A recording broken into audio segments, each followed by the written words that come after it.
that I have to deliver to you today. I've restarted this video quite a few times, but the truth of the matter is I am literally sick to my stomach. I am sick at the direction that our country is headed. I mean, think about this for a moment. We had a pandemic, right? The Spanish flu, years and years ago. It killed 60 million people. But that pandemic did not implement massive freedom-stealing policies like taking our freedom of speech away, taking our rights to speak online, taking people's rights over their own body, locking people in their houses. Those kinds of things didn't happen on a massive scale like they are happening today with the COVID-19. And the Spanish flu was a far worse virus.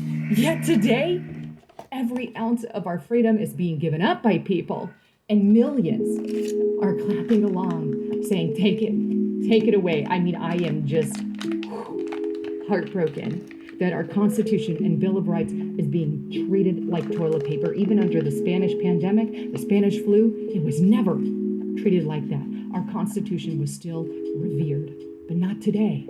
Not today. Right now, there's a piece of legislation now going into office on top of people being restricted from going to restaurants and whatnot. Now there is legislation going through Congress. It's just been introduced. It's not passed.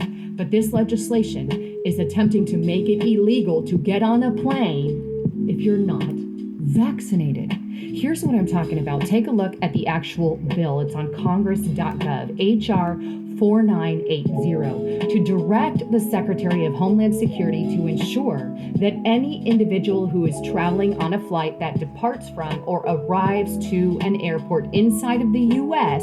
or a territory of the U.S. is fully vaccinated against COVID-19 and for other purposes. Now, I also want you to note the date on this, August 6th, 2021, and this was introduced, of course, by a Democrat in New York. You can see Richie Torres right there. But the thing about this bill is it has no summary, no information on the bill, no actions, no text, no anything like that. So they haven't expanded. So I don't know if they're going to allow medical exemptions. I don't know if they're going to allow religious exemptions.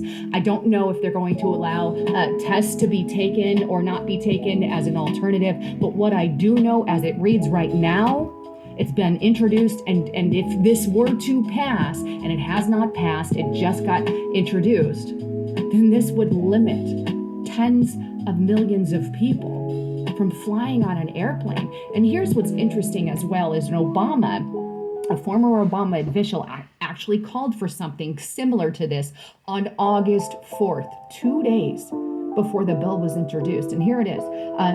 FoxNews.com, former Obama officials call for unvaccinated to be put on a no-fly list. Here's the problem that I have with it. If this was any other group of people at all, then this would be considered hate speech or a hate crime, right? But because it's the unvaccinated group, somehow they're now treated as less than human. I mean, really, this is why I tell you my heart is breaking. I don't believe anyone should be treated as less than human. No one should be, right? And here's the kind of stuff that is going on right now. Breitbart.com, CNN, Don Lemon says that unvaccinated people should not be allowed in supermarkets and in ball games and at work. So what you're saying here is because of their vaccination status, and who knows if that includes religious exemptions and medical exemptions, he doesn't really specify. Now you're being told by Don Lemon that you shouldn't be allowed to go eat food in a supermarket or go to work, taking all your livelihood away from you. Sounds kind of similar to what happened a long time ago in history's past, right? With slaves and the whole 9 yards. It's like we're back there again. Here's another one here, CNNHealth.com. If you are not vaccinated against COVID, you shouldn't go into a bar or restaurant, says experts. And they're actually putting rules and legislation right now in Los Angeles, in Palm Springs, and New York City there. You can't get into a restaurant or bar and events or go to work in some places and a lot of businesses now unless you're vaccinated, right? Then we have this, MSNBC's Newsweek.com, former Biden advisor suggests making unvaccinated people pay for their own COVID test. And here's the issue I have with that, right? If people aren't paying If people get into an accident and they cause the accident via a car, or maybe they cut their own finger, or maybe they fell down the stairs, or maybe whatever, fill in the blank, are they paying their own medical bills? No, they're not.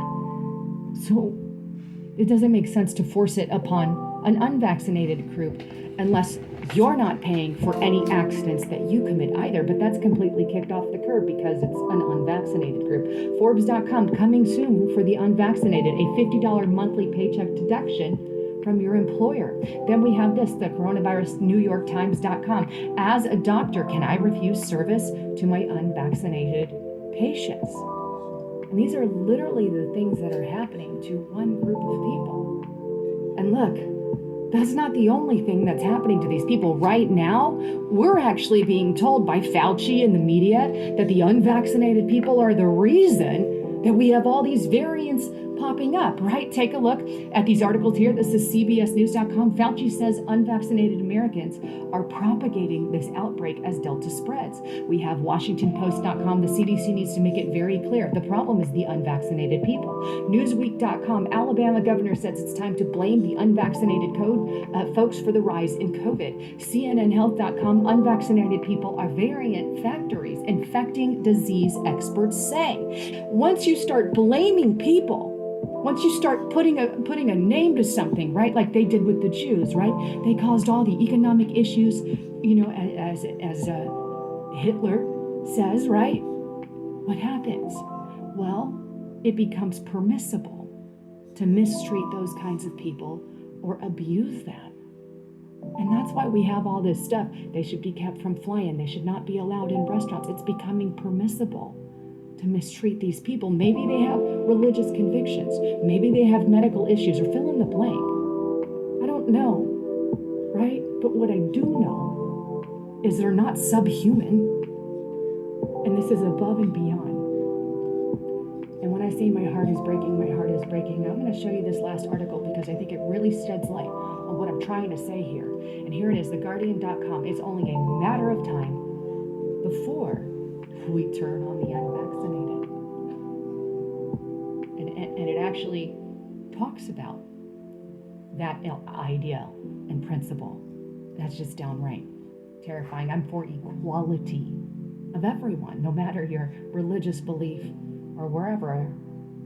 It's just a crazy world in which we live in. And I really question, we didn't have these kind of mandates with the Spanish flu that killed 50, 60, some odd million people. And we don't have these mandates on everything else. Anyhow, I'd love to get your thoughts, comments, and concerns. And please don't forget to check out my partner. And if you guys haven't checked them out, I really want to encourage you to do so at hidewithlisa.com. If you don't have a VPN, now is the time to get one. And it really hides all that information that you look at on the internet. So check it out at hidewithlisa.com and protect your internet today. And they're the reason that I'm thankfully still here online. Anyhow, I love all of you. Thanks again for tuning in. I'm Lisa Haven, signing out.